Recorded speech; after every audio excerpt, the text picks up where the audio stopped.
Bonjour à tous, j'espère que vous allez excellemment bien. Aujourd'hui, on se retrouve pour faire la présentation de l'étape numéro 3. Petite information, les débriefs des 3 premières étapes vont arriver. Ne vous inquiétez pas, mais encore une fois, vous voyez, je suis pas chez moi. Donc ça va arriver avec un petit peu de retard sur les débriefs parce que je regarde déjà les premières étapes en décalé. Normalement, on devrait récupérer tout ça mercredi ou jeudi. On devrait se remettre avec un rythme un peu plus normal. Mais voilà, pour cette première semaine, c'était un petit peu compliqué, vu que je n'étais pas chez moi, ce qui était prévu. Mais pour être chez moi, pour le Dauphiné, le Tour de Suisse et cette troisième semaine, peut-être que l'an prochain, avec le changement de calendrier, je serai moins embêté. L'an prochain, si on a une Vuelta qui se décale en septembre, ça sera peut-être plus facile pour moi l'an prochain. Mais pour le moment, avec une Vuelta qui commence mi-août, c'est sûr que pour faire les pauses, c'est toujours un petit peu compliqué. Bon, étape numéro 3, la présentation de cette dernière journée du côté de l'Albanie. On va revenir sur le parcours. Je donnerai mon avis également sur ce départ en Albanie, parce qu'au niveau histoire, après avoir fait Agert Zoupa et avoir fait le Tour d'Albanie, j'avais plus grand-chose en stock. Et puis on parlera encore de la météo, encore de mes favoris pour cette journée. Allez, n'hésitez pas à vous abonner à la chaîne, à réagir dans les commentaires, à mettre un pouce bleu, à partager la vidéo sur les réseaux sociaux, notamment auprès de vos proches si vous pensez que ça peut les intéresser. Dans les commentaires, n'hésitez pas à me dire bien qui vous a plu, qui sont surtout vos favoris pour cette troisième étape et votre grosse cote et ce que vous pensez de ce départ. Également du côté de l'Albanie. Si vous avez les moyens et que vous voulez soutenir mon travail, vous pouvez faire un super thanks, ça se passe dans les commentaires. Vous pouvez également mettre la petite cloche, comme ça vous êtes au courant des dernières vidéos qui sortent. Bon, étape numéro 3, une étape avec beaucoup de dénivelé. C'est l'étape même avec le plus de dénivelé sur cette journée. 2889 mètres, c'est-à-dire la 9e étape avec le plus de dénivelé sur ce Tour d'Italie 2025. Et pourtant, ça ne sera peut-être pas si simple d'éviter une arrivée massive avec un peloton de 30-40 coureurs. Peut-être même plus compliqué de faire la différence par rapport à l'étape que l'on a eu vendredi. Pourquoi? Parce que il y a un manque de pourcentage dans la montée finale. Elle est longue cette montée finale, mais il n'y a pas forcément des gros pourcentages. Alors oui, c'est du 7%, je crois, entre 6 et 7%, mais ça manque peut-être un petit peu. Et je pense qu'on aura du mal à faire la différence avec un manque de pourcentage. Plus, on est quand même à 38 km de l'arrivée pour le sommet, c'est-à-dire qu'on aura encore 1 heure de course. Allez, au moins 50 minutes de course derrière. On n'est que le 3e jour, le lendemain d'un contre-la-montre. Je ne suis pas sûr qu'il y ait encore un coureur du général qui décide véritablement de lancer de loin ou de tenter une grande offensive, alors que l'on sait que les difficultés arriveront plutôt en 3e semaine. Si vous prenez le maillot dès le 3e jour de course, ce n'est pas forcément intéressant pour la suite et c'est dur. Surtout de le tenir jusqu'au bout. On va dire qu'il y a peut-être plus d'intérêt à faire autrement, surtout qu'on sait qui a pris le maillot de leader. Et c'est plutôt un coureur qui compte ses coups de pédale. Alors peut-être pas autant que Vingegaard ou Kelderman, mais quand même, c'est un coureur qui est plutôt pragmatique. Donc, se débarrasser du maillot de leader sur une journée comme ça peut être intéressant. Parce que vous pouvez le donner à un coureur qui peut-être pourra le garder, 5, 6, 7 jours, mais le récupérer sans trop de difficultés ensuite lors, pourquoi pas, du 2e contre-la-montre. Donc ça peut être intéressant de se débarrasser du maillot pendant 4-5 jours pour ne pas avoir le poids de la course sur les épaules. Et puis, malgré le fait que c'est une étape, on va dire, qui ne convient pas forcément un leader du général, je ne vois pas non plus forcément un sprinter classique, un sprinter plutôt spécialisé sur le plat s'imposer. Pourquoi? La dernière montée est trop longue. On n'est pas sur une montée de 3-4 km, on est quand même sur une montée de plus de 10 km. Donc même s'il n'y a pas forcément de très très gros pourcentages, allez, je me dis que c'est peut-être l'étape idéale pour une échappée. Comme ça en début de grand tour. En plus, on a eu un contre-la-montre la veille, une première étape qui a fait des dégâts.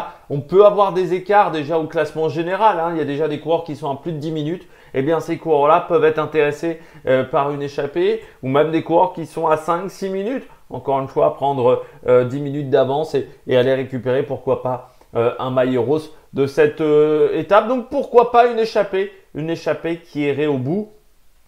Ou sinon, un sprinter, mais un sprinter qui passe très bien les bosses. Donc presque un sprinter puncher qui arrivera à s'en sortir sur cette journée.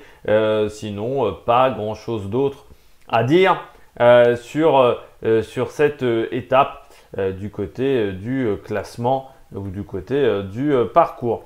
Bon, on regarde tout de suite du côté de cette journée le parcours donc de cette étape. On part donc de Vloré pour revenir à Vloré, une étape encore assez courte, seulement 159 km du côté de cette journée. Et vous voyez donc deux côtes au profil, enfin sur le profil, pardon, la côte de Chaqueles, Cafa et Chaqueles, et Cafa et Longaradze, qui est donc cette deuxième côte à 38 km de l'arrivée. Il y aura bien le Cafa et Višneš au kilomètre 94,5, mais lui, il n'est pas au classement de la montagne. On part donc de Vloré, départ qui va se faire sur des routes dans un état très très mauvais pendant une grande partie de la journée. Je dirais pendant la première moitié de la journée, on va être sur des routes. Est-ce qu'on peut appeler ça vraiment des routes quand on voit les cailloux, par exemple, quand on voit la fondation de la route? Et ça, c'est sur Google Street View. Et quand la plupart des kilomètres de cette étape ne sont pas Google Street Viewés sur cette première moitié de journée, c'est-à-dire que si on reprend les 90 premiers kilomètres, allez, je dois avoir 15 km en Google Street View pour avoir un territoire qui ne soit pas en Google Street View. C'est qu'on est vraiment sur des routes où je me demande véritablement l'état de ces artères et ça m'inquiète quand même énormément cette affaire-là parce qu'encore une fois l'Albanie, on va encore me le reprocher, mais est un des pays les plus pauvres. Je dis un des pays les plus pauvres parce que je m'étais basé sur des chiffres de 2012 et depuis il y a d'autres pays qui ont réussi à battre l'Albanie. Je ne sais pas si c'est véritablement satisfaisant. Du côté de Vloré, mais ça reste quand même un pays extrêmement pauvre, donc avec des infrastructures routières, et c'est pour ça que je voulais parler de la pauvreté de l'Albanie pour parler des infrastructures routières, qui est extrêmement pauvre, donc avec des infrastructures routières pas exceptionnelles du tout. Du côté de Vloré, c'est vraiment pas top du tout sur les 60 premiers, sur les 90 premiers kilomètres. Il y a quand même vraiment des gros soucis.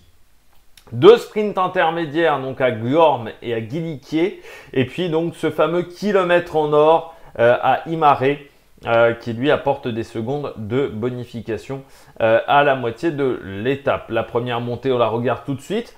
Des kilomètres assez compliqués quand même, il y a quelques pourcentages sur la fin et sur le milieu de la montée. Donc vous voyez le dernier kilomètre, on est à 8,6 de moyenne, donc on voit que c'est vraiment les 500 derniers mètres qui sont très pentus, et puis les deux premiers kilomètres également pentus. Après on est trop loin de l'arrivée pour que ça fasse véritablement des différences. Et puis on arrive ensuite sur cette deuxième partie d'étape à partir de la difficulté de Cafa et Višneš, où là on va être sur des routes qui sont beaucoup plus proches de la mer, donc des routes, alors je dirais pas parfaites, mais plutôt des routes de qualité. Et puis surtout, j'ai l'impression que contrairement en Italie où parfois le long de certaines cités balnéaires, eh bien, on n'a pas non plus énormément de ronds-points, énormément de terre-pleins centraux, terre-plein central plutôt, vous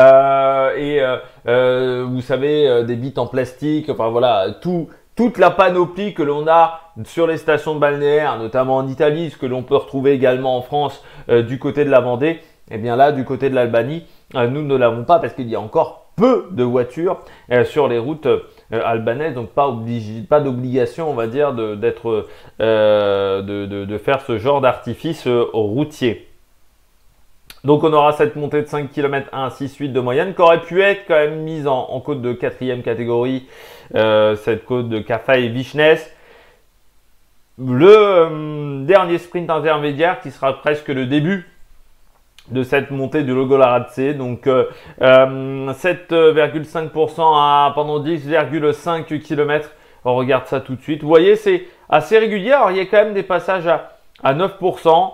Mais je me dis, un Pedersen va passer, je pense, puisqu'il a montré lors du premier jour. Un Van Aert peut passer également avec une forme en progression. Et là, je me dis que ça va peut-être être compliqué d'éviter un sprint derrière, surtout qu'on aura une descente. Alors, faire attention à les descentes. Encore une fois, on est sur une route qui est plutôt de bonne qualité par rapport à ce qu'on a retrouvé du côté de l'Albanie, même si on a un petit peu une route qui est un peu vieille, hein, on voit au niveau du goudron, qui est un goudron assez clair. Hein, donc, c'est-à-dire que c'est une route qui n'a pas été refaite il y a très longtemps, mais avec une descente où on est sur une deux voies tout à fait normale. Faire attention par contre, on enchaîne des passages très rapides, donc avec peu de difficultés techniques, avec parfois des enfilades d'épingles. Donc il faut faire attention sur ces enfilades d'épingles et aussi sur les premiers freinages, parce qu'on peut avoir un petit peu de saleté qui se mettent au niveau des freins, donc qui peuvent rendre le freinage un peu moins qualitatif, et au niveau des pneus également, hein, on peut avoir des pneus un petit peu sales, donc avec un freinage moins qualitatif. Et puis ensuite on revient donc sur du plat pendant une vingtaine de kilomètres. Faire attention vers 15 km de l'arrivée, hein, donc vous voyez vers cette commune de Oricum, eh bien on a une route qui est très sablonneuse, c'est-à-dire qu'on est quasiment le long de la mer. On va avoir des accotements qui vont être du sable, hein, et une route qui est très très sale, mais à cause de ce sable, hein, qui doit être emmené un petit peu par le vent, ce qui fait que ce qu'on peut retrouver notamment sur le circuit de Bahreïn, on a une route qui n'est pas nettoyée, donc une route assez sale. Donc il faudra faire attention, et surtout pas d'accotement. Donc il faudra faire attention quand on veut remonter. Si on veut regagner des positions, eh bien on peut tomber sur un accotement qui me semble extrêmement mou sur les images de Google Street View. Mais ça va nous donner un final magnifique au niveau des images d'hélicoptère, parce qu'on sera le long de la mer. Donc ça va donner un petit côté Milan-San Remo sans le Poggio notamment, mais avec ce passage le long de la mer. Surtout qu'il y a assez peu de plages au final sur ce passage-là. Donc on est vraiment parfois très très proche de l'eau. Par contre, il faudra faire attention dans les 5 derniers kilomètres, des passages où la route est quasiment inexistante. Hein. Là aussi, comme sur le départ, on ne peut pas vraiment appeler ça une route. Parfois, il y a même des portions où il y a des travaux. Donc, c'est pour ça que je me dis, peut-être faire attention à ce que j'ai vu du côté du Google Street View sur cette dernière portion d'étape, parce qu'on serait peut-être sur des travaux de resurfaçage de route, avec peut-être une route en meilleur état. Par contre, sur la première partie de journée, hein, sur cette première moitié de journée, on est vraiment sur des routes parfois très étroites. Je me disais, c'est à peu près la largeur de ce qu'on a sur la Loire à vélo, ce que vous voyez sur d'autres routes à vélo, hein, en France, mais avec un goudron qui est vraiment en très piteux état. C'est-à-dire qu'on voit les cailloux, hein, sous le goudron, donc ça veut dire que là, ça va être très compliqué, et faire attention. Également aux crevaisons, on regarde le final au niveau des virages de ce parcours. Eh bien, vous voyez, on est le long de la mer, très peu de virages, hein, très peu de difficultés. La plus gros problème, on va dire, c'est juste avant le kilomètre, mais ça reste assez facile dans ce genre de situation. On regarde tout de suite la carte, hein, donc vous voyez, on part de Vlorë pour retourner à Vlorë. Donc toute cette première partie de journée qui se fait sur des routes vraiment étroites et dans un sale état. Et par contre, le retour le long de la mer, où là, à partir d'ici, eh bien, on est sur des routes beaucoup plus agréables. Et tout ce final, hein, qui se fait le long de la mer, mais vraiment le long de la mer, hein, c'est-à-dire que des fois, on n'a pas de plage. Donc, il faut faire attention à l'état de la route. Dans ce genre de situation, la météo, pas de souci, grand soleil, très peu de vent. 15 km/h max, alors même si, je vous le dis à chaque fois, hein, le long de la mer, on peut avoir des conditions de vent un petit peu plus importantes. Je pense qu'on ne devrait pas avoir de soucis là-dessus. Et puis, un grand soleil, température 22-24 degrés, donc des températures qui sont idéales pour la pratique du cyclisme, même si parfois il faut faire un petit peu attention à l'hydratation, hein, parce qu'on transpire dans ce genre de conditions climatiques. Alors, mon avis sur ce grand départ du côté de l'Albanie, bah, j'étais pas pour, et je suis toujours pas pour. Je pense que c'est un départ qui est totalement politique, avec, comme je vous avais expliqué, hein, cette affaire de l'immigration en Italie, grosso modo pour essayer de mettre de l'immigration italienne vers l'Albanie, qui, je rappelle, fait pas partie de l'Union européenne. Donc autant vous dire que les migrants, ils n'avaient pas vraiment envie d'aller vers l'Albanie. Mais je pense qu'on avait... on pouvait faire un départ dans un autre endroit. On sent que c'est vraiment pour faire plaisir à Giorgia Meloni, ce qui n'est pas forcément l'idée du siècle, parce que autant Emmanuel Macron, on le voit énormément sur le Tour de France, enfin on le voit une fois par an, grosso modo, sur le Tour de France, autant Giorgia Meloni, j'ai pas souvenir l'an dernier qu'elle soit venue sur le Tour d'Italie. Je crois qu'elle était venue sur le Tour de France, sur le grand départ à Florence, mais ça me dit rien sur le Tour d'Italie. Donc je suis pas sûr que le cyclisme, ça soit vraiment sa priorité. Pour moi, ça rappelle le départ en Israël. C'est-à-dire que le départ en Israël, on avait eu l'impression que le Giro avait décidé de faire au plus offrant, en gros, et de gagner de l'argent. Et il ne s'était pas trop intéressé à la passion du cyclisme en Israël et à ce genre de choses. Mais même encore en Israël, on pouvait se dire il y avait une équipe cycliste qui se montait. À ce moment-là, Sylvain Adam, qui dirige Israël Première Tech, essayait quand même pas mal de mettre en avant le cyclisme israélien.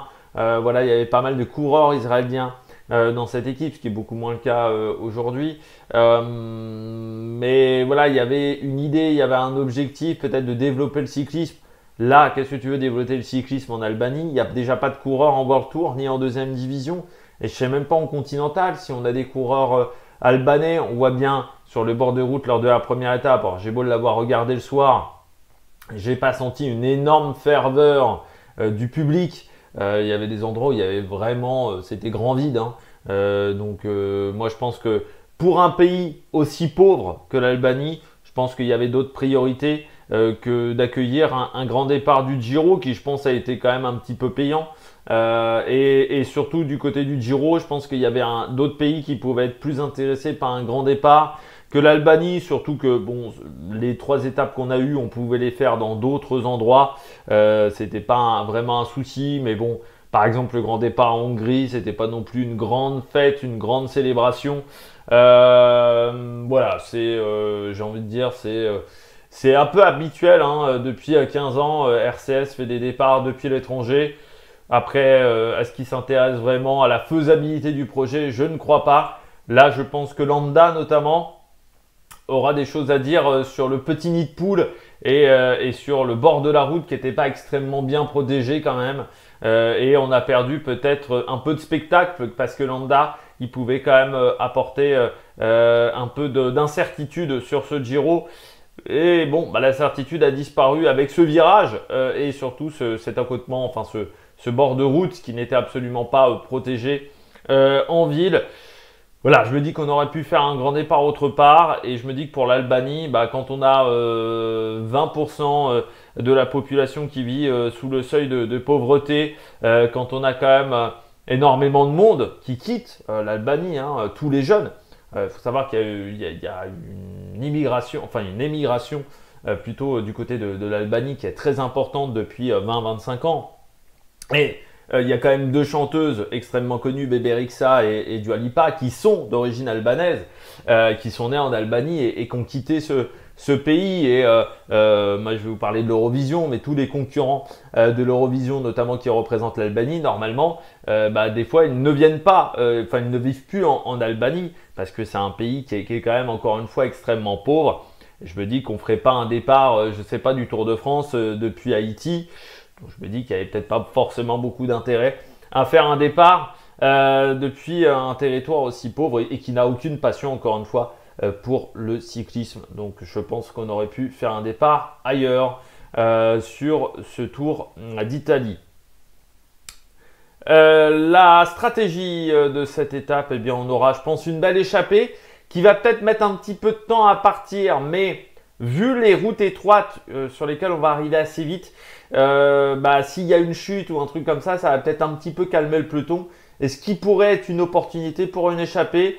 Et moi, pour moi, je pense qu'elle peut résister quand même assez longtemps, cette échappée au retour du peloton, parce que je ne suis pas sûr qu'énormément d'équipes soient intéressées par la victoire d'étape. Et je ne suis pas sûr que la Red Bull Bora Hansgrohe défende énormément son maillot rose. Et puis il ne faudra pas laisser, voilà, si on veut gagner, il ne faudra pas laisser beaucoup d'avance dans le peloton. Donc il faudra faire attention de ce côté-là. Mes favoris, j'ai mis quand même Pedersen, vu le tempo qu'a fait la Lidl Trek.